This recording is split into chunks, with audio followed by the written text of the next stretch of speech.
In this video, we're going to learn how to teach our dogs to roll over. So first I want to show you what the final product looks like with Joey. Down, roll over. Yes, good boy. Joey, down, roll over. Good job. And now let's go over the steps that you can take to get this with your dog.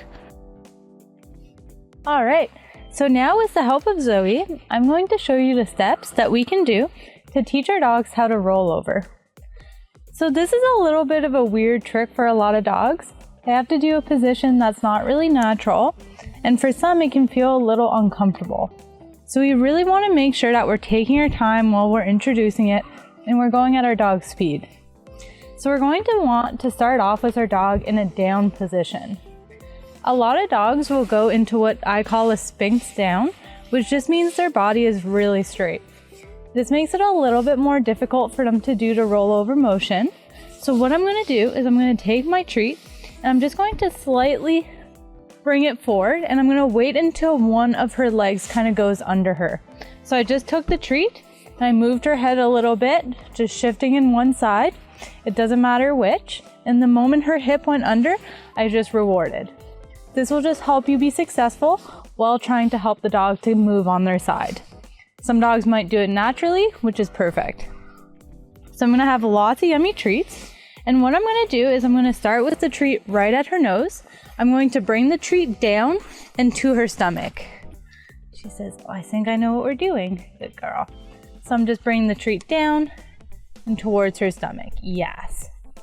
If I bring the treat right to her head and try to bring it up too quickly without going down towards her stomach, then oftentimes the dog's head will follow, but not their body. And then they'll get up or they'll get a little confused. So I really want to make sure I'm bringing the treat down and near her stomach. Good girl. Good job. The moment I see any type of shifting on the side, I'm going to mark and reward.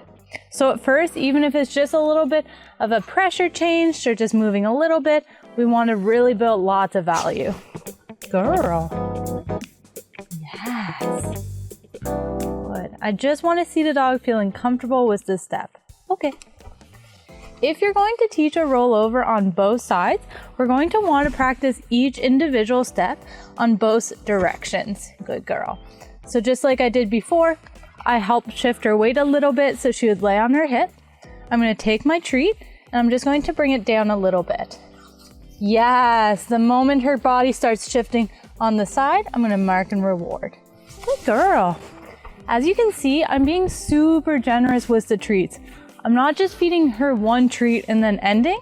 I'm building lots of value because we really want to make it a comfortable exercise. Yes. Once your dog is doing well with this, we can start waiting for a little bit more of a turn. So I'm going to first reward her for going in this position, and then I'm going to keep bringing my arm up. Good girl. So I bring her down, and then I'm going to bring my hand up a little bit to help encourage her to turn more. We can do that on both sides. Yes. Good girl. Good. Oh, good girl. Once that's going well, we can do just what Zoe did there and do a full turn. So I'm going to take my treat. I'm just going to keep lowering her. Yeah, super. And when she does do that entire turn, I'm really going to reward her with multiple treats. I'm going to practice both sides. Yeah, super. Good girl. Very good. Once that's going really well, we can start taking our lure away. So up to now, I've had treats in my hand while I help her go into position. Now this time, I'm going to put my treats away. My hands are still going to smell like the treats, so I'll use that to my advantage. I'm going to help her, showing her the same hand signal we've been doing, so a full lure. And then once she does do the behavior, I'm then going to reward her. So I'm pretending I have a treat. Yeah, super. And then I'm rewarding her. Good girl. Okay, good job. We're gonna do that both sides. Yeah, super. Good job, Zoe. Good girl. Once that's going well, we can start decreasing how much we're helping. So eventually, I just want to do a little hand flick. So we're going to slowly work up to that. So now I'm going to start off by helping her. And as I see her starting to do that rolling motion, I'm going to remove my hand from the situation. So I'm going to remove, yes.